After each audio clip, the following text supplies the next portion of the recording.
assez éclairé, qui est très éclairé. Et il ne se limite pas à dire qu'il faut produire. Il se limite aussi à dire qu'il faut que nous transformions ce que nous produisons. Si d'autres ne l'ont pas fait, je pense que lui, il y pense. Et il a inauguré il y a de cela quelques semaines une usine de transformation de tomates, oui, à Bobo.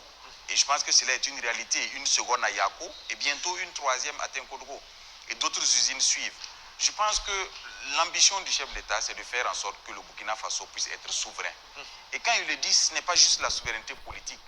Et chaque fois que vous tendez la main pour manger, vous cédez une part de votre dignité. Tout à fait. Et donc, nous devons faire en sorte de pouvoir être souverain du point de vue de notre alimentation. Et pour être souverain, il faut pouvoir produire. Vraiment, il faut le dire, vous l'avez évoqué tout à l'heure, parce que au regard des contraintes liées au fait que nous n'avons que 3 à 4 mois de pluie par an, l'enjeu pour notre secteur, c'est d'assurer une continuité de la production. C'est-à-dire que pouvoir produire sur plusieurs cycles au cours d'une année. C'est d'ailleurs ce qui a conduit bien sûr à la création ou à au retour de l'ONBA, l'Office national des barrages et des aménagements hydro-agricoles, qui a pour vocation de mobiliser l'eau pour permettre aux Burkinabés de produire au moins 2 à 3 fois au cours d'une année. C'est à ce prix que nous pourrons aller plus vite vers l'objectif qui est la souveraineté totale en matière de l'ensemble des spéculations qui sont consommées au Burkina Faso. La question de la recherche scientifique, elle vient en complément du travail qui est fait sur le terrain. Et les efforts qui sont faits sur le terrain ne pourront porter les fruits que nous attendons que si ces efforts sont soutenus par une recherche qui développe les variétés qu'il faut, des variétés qui sont avec des rendements qui sont assez importants, pour nous permettre sur des petites superficies d'avoir des rendements qui permettent aux populations et aux producteurs de pouvoir Monsieur le ministre, est-ce que le gouvernement met en place... L'ensemble des spéculations qui sont produites sur notre sol sont sur la base de semences qui ont été développées par nos chercheurs. D'accord. Et je vous prends pour les semences de riz, de maïs, certains même par leur nom, Kabako, SR21, et le riz, Orilux et tout, ce sont des produits de la recherche de nos chercheurs.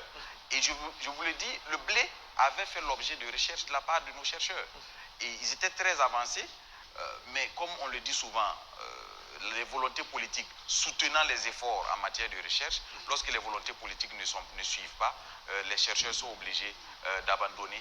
Et nous nous référons chaque fois, bien sûr, à ce qui vient de l'extérieur. Mais je peux dire qu'aujourd'hui, il y a un attelage qui est fait entre la recherche et la production sur le terrain, de sorte que nous puissions avoir des technologies, avoir des semences, avoir des pratiques, parce que la recherche sert aussi à ça, de développer les bonnes pratiques qui permettent à nos producteurs, sur peu d'espace, avec peu d'efforts, d'avoir des rendements importants. Et c'est comme ça qu'il y aurait une certaine rentabilité. Parce que nous ne sommes plus dans le cadre d'une agriculture de subsistance. Produire juste pour manger, nous voulons que ce soit une activité économique pour ces populations qui va leur permettre de sortir de la pauvreté. Donc, je vous rassure que cela est fait. Il y a beaucoup d'efforts qui ont été faits au profit de la recherche. Il y en a qui sont en cours. Il y a le CNRC qui est mobilisé et avec un certain focus sur le secteur agro-pastoral et halieutique. Il y a également l'INERA, bien sûr, qui relève du CNRC, qui développe certaines variétés. Et nous travaillons en tandem. Et je pense que nous avons pu les appuyer il y a cela quelques temps pour leur permettre également d'accroître leur capacité de production. Nous venons de loin, il faut le dire. Tout à fait, c'est un mouvement d'ensemble. C'est un mouvement pour permettre au Burkina Faso de remettre encore de l'énergie dans son agriculture. Je me souviens que dans les années 84, le Burkina Faso seul produisait plus de céréales que tous les pays sahéliens réunis. C'était sous Thomas Sankara. Je crois que le Burkina n'a pas changé, les Burkinabés aussi n'ont pas changé. Donc ce sont des exploits qui sont capables d'être réédités. Nous sommes en train d'aller avec votre leadership. Oui, nous sommes en train d'aller vers. Nous sommes passés de 5 147 000 tonnes en 2023 à 6 77 000 tonnes de céréales produites en 2024. Et il nous a été donné instruction de tendre vers 7 millions de céréales produites en 2025. Nous sommes également en train de travailler à accroître l'ensemble des périmètres aménagés, les périmètres irrigués. L'ONBA est actif pour réhabiliter l'ensemble des barrages. Il y a beaucoup de projets. Il y a beaucoup de projets et je pense qu'il y a de l'espoir. Et bientôt vous allez retourner dans les champs. dans les bas-fonds. Oui, c'est la mission qui nous a été confiée. Et je pense que en bon militaire, la mission, elle s'exécute. Elle s'exécute. Et on verra les résultats. Bien sûr. De toutes les manières, vous savez que nous pouvons en discuter. Avec plaisir. Monsieur le ministre, nous sommes...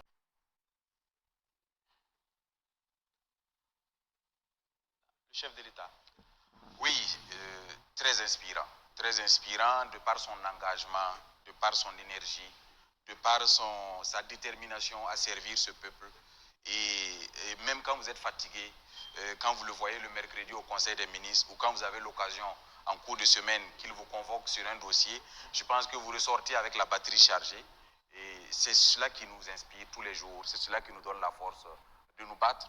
Et je pense que le peuple entier devait s'inspirer et suivre le mouvement de ce leader et qui incarne ce que doit être le Burkinabé. La suite. Sagesse. Beaucoup de sagesse, également beaucoup de connaissances. Et je pense qu'il a pu nous apporter, de par les rappels historiques qui sont chaque fois faits, et de par les rappels qui sont faits aussi des erreurs qui ont pu être commises dans la marche du Burkina Faso, de ne pas commettre les mêmes erreurs. Et cela nous a beaucoup inspiré. Sa tempérance et sa sagesse ont également été beaucoup pour nous. Le prochain. Oui, beaucoup de passion, beaucoup d'énergie, beaucoup de conviction. Et toujours en faveur des plus démunis, toujours en faveur des opprimés, toujours des points de vue tranchés pour défendre les intérêts des travailleurs. Et souvent, ce n'est pas simple. Parfois, vous avez un peu le même tempérament en termes d'engagement. Oui. Et je pense que cela apporte beaucoup, surtout quand on est jeune comme nous, et que nous voyons le parcours qu'il a eu, les luttes qui ont été menées, les victoires qui ont été engrangées. Cela est également inspirant pour nous. Le prochain. Oui, je pense, sans manquer de respect, je l'appelais mon type, parce que, franchement, nous avons eu une collégialité, et j'ai été probablement beaucoup plus heureux que lui lorsqu'il a été promu au premier ministère, au titre de premier ministre. Et je pense que c'est quelqu'un qui est toujours porté vers ce qui va être le mieux pour l'ensemble. Et essayer d'arrondir le bord. Toujours en train d'équilibrer, toujours en train de partager la poire quand on est premier ministre. Et il m'a donné de voir une autre dimension du métier de journaliste, parce qu'il a une connaissance, une panoplie de connaissances sur l'ensemble des secteurs. Et sur l'ensemble des secteurs, il peut dire un mot, et avec beaucoup de justesse, avec beaucoup de tempérance, avec beaucoup également de tranquillité. Et son sang-froid dans certaines situations, en tant que militaire, son sang-froid me surprend dans certaines situations. Ça permet d'équilibrer les forces. Et ça permet d'équilibrer également les forces. Le prochain.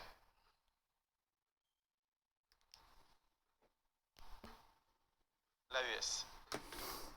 Oui, je pense que c'est l'avenir. L'AES, c'est l'avenir. C'est l'avenir. Je pense que c'est un mot qui résume tout. C'est l'avenir. Le prochain. La CEDEAO.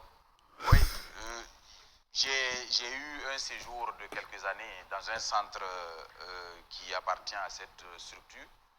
Déjà, en son temps, il n'était pas difficile d'observer certains tas qui émergeaient.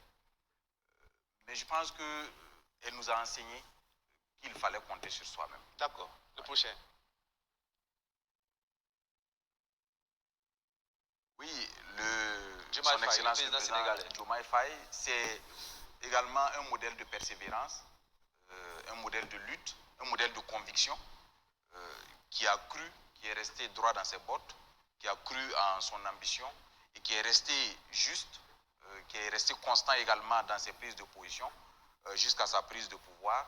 Et je pense qu'avec lui, nous avons l'espoir de pouvoir avoir un allié assez stratégique et important pour l'AES dans la lutte pour la souveraineté de nos peuples, dans la lutte pour le fait que les peuples puissent compter sur eux-mêmes et que l'Afrique puisse compter sur lui-même. Le prochain. Trump. Oui, je pense que son discours le dit clairement. America First, je pense qu'il nous enseigne également que chaque nation doit d'abord compter sur elle-même. Et il nous le rappelle souvent avec des mots très difficiles. Oui. Mais je pense qu'il a le mérite d'être quelqu'un de franc. Il a le mérite de dire ce qu'il pense et de le dire avec les mots qu'il choisit. On l'aime ou on ne l'aime pas, et il tranche. D'accord. Le prochain. Oui, c'est c'est un exemple et un modèle pour que chaque dirigeant, dont chaque dirigeant devrait s'inspirer. Parce que pour la défense de l'intérêt de son pays, il est prêt à tous les extrêmes. Et je pense que c'est ce que nous devons faire parce que nous n'avons qu'une seule patrie. Et lorsqu'il s'agit de notre patrie, aucune limite ne doit exister. On continue. Macron, Emmanuel. Oui, je pense qu'il est souvent dit que la jeunesse doit s'affirmer, la jeunesse doit bousculer les codes, la jeunesse doit prendre son destin en main. Nous avions eu foi en ce renouveau dans la politique française de manière générale lorsque un jeune de 39 ans est arrivé au pouvoir, mais nous avons vite déchanté de par le fait que le système est souvent plus fort que les individus. Et je pense que le système a eu raison de ce jeune monsieur qui est arrivé et qui avait certainement des ambitions, mais qui a manqué par moments aussi d'humilité. Et je pense que c'est un enseignement dont chaque jeune doit tirer leçon. Ouais. Et on continue. On termine avec ce monsieur-là. Difficile de parler de soi-même. Comme je le disais, je suis un jeune soldat qui est engagé pour servir le peuple burkinabé. Il peut arriver qu'on fasse des erreurs, il peut arriver qu'on s'y prenne mal, mais il faut être de bonne foi. Il faut être sincère. Merci Si vous deviez lui poser une seule question à ce monsieur-là, qu'est-ce que vous lui diriez? Une seule question. Difficile. Difficile, vraiment. D'où tirez-vous votre énergie peut-être? Oui, je pense que je l'ai dit tantôt, quand vous voyez son excellence, chaque matin, vous n'avez pas le choix. Vous avez l'énergie. Mais peut-être, je vais lui demander quelle limite il faut encore repousser. Quelle limite il faut encore repousser? Jusqu'où êtes-vous prêt à aller pour accomplir votre mission? Oui, je pense que nous sommes prêts à tout, au sacrifice. Et à tout, je pense que 2025, je l'ai dit à mes collaborateurs, allez-y et fêtez, mais gardez à l'esprit que 2025, nous allons ajouter un cran à la vitesse à laquelle nous allons, parce que ce qui nous poursuit va plus vite que notre rythme. Il faut accélérer.